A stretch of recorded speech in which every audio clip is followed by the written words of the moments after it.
今日はパワーステ、ホースですね。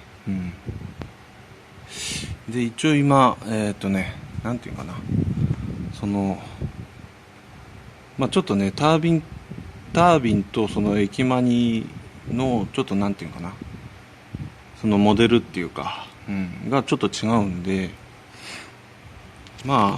なんていうかな、ちょっと配管、パワーステの配管にちょっと干渉してしまう。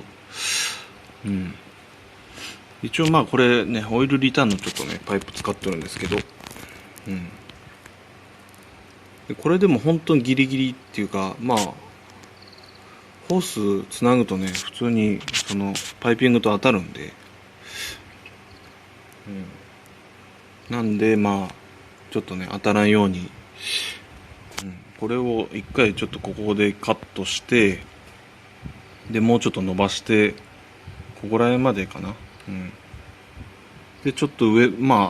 ワーステタンクあるし、パワーステタンクに、行くようにちょっとね伸ばして、ちょっと上に角度をちょっとつける。ちょっとそんな感じの加工をちょっとしていこうかなと思います。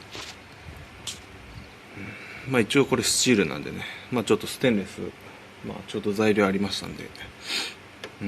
それを使ってやろうかなっていう、一応そんな感じですね。で一応ね長さ、ちょっと長くしたいんで、一応ここねちょっと印打ってあるとこをカットして、でまっすぐのやつを延長して、あとねちょっと原子合わせ、そんな感じでちょっとやっていこうかなと思います。こんな感じでカットできましたね。わりかしちょっと細い、1.5 ミリぐらいかな、厚みは。8、でパイプ、ステンレスのやつね、ちょうどカットしたやつあったんで、これ使おうかな。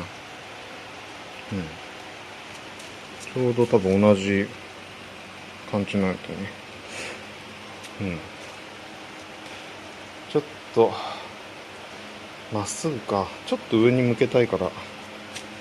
角度あった方がいいかな。でこれバリ取って溶接ですね。はい、一応ねカットして、ちょっと今仮り合わせですね。結構伸ばしましたね、この辺まで。あんまりねちょっと狭すぎるとね、ホースつないだ時にホースがだいぶねちょっと曲がったりしちゃうんで、その辺ね、もうちょっとR はちょっと緩くしたいかなと思ったんですけど、ちょっと難しいかな。ちょっとR あっても大丈夫かな。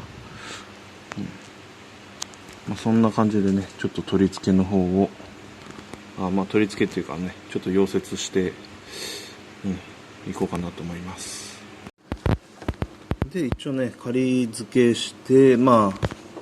っといろいろ試したんですけど、これやとホースがちょっとねかわせますんで、これで、取り付けの方を本溶接をしていこうかなと思います。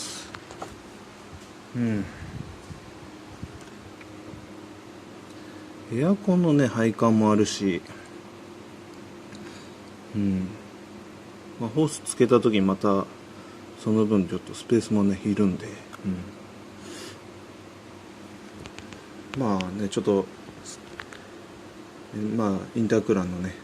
ちょっとパイプも、何回か取り付けしてみて干渉しないか、チェックできましたんで、ようやくちょっと溶接できますね。一応ねフィッティング、大丈夫そうですね。ちょっとホースが若干潰れ気味だけども、一応 R ついとるホースなんで大丈夫かな。と思います。もうちょい短くした方がいいかな。まあとりあえずこれでちょっと溶接しようかな。まあ最終的なレイアウトはまあこんな感じでいきたいと思います。まんまね長すぎると今度ちょっとホースの余裕がなくなるんで、結構まあホース潰れちゃうんで、まあこれだとねちょっとホースもまあ余裕が持てる感じですかね。エアコンの配管もかわしたし、はい、こんな感じでね溶接できました。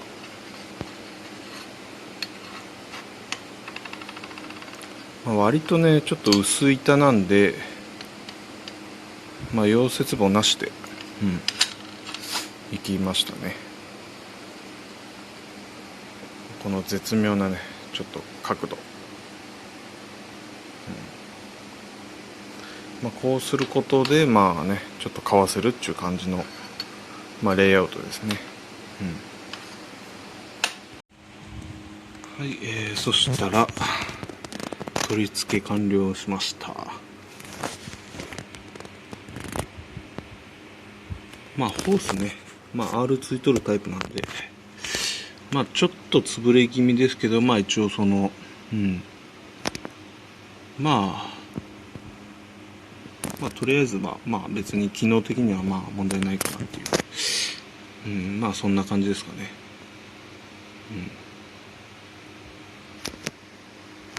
でホースもねちょっとピンクのやつにしました。純正だとまあね新品入れても結構なんかやっぱその駅前に近いからかな、結構なんか熱食らうんで、だからむき出しまあいくらねシリコンや言うてもねまあ熱食らうとこなんで、まあ一応耐熱処理はしといた方が多分いいかなと思います。まあとりあえずねつけましたけど、まあついでにちょっとやっといた方がいいかな。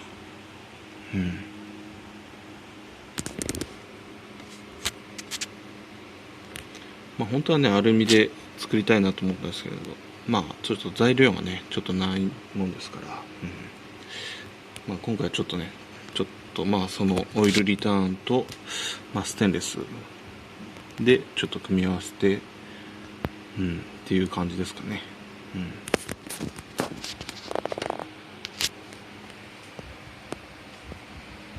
本当このねちょっとタービンキットとタービンの駅マニと、まあ、タービンがちょっと違うんで、だから普通よりもだいぶ前に来てるんですよね。だから純正のねこれパワー製タンクとかも結構前にしないとここ全然取り付けできないんで、本当はもうちょっと後ろに来るぐらいです。まあちょっとでもね前後変わると本当取り回し全部変わってくるんで、まあちょっと工夫が必要になってきますね。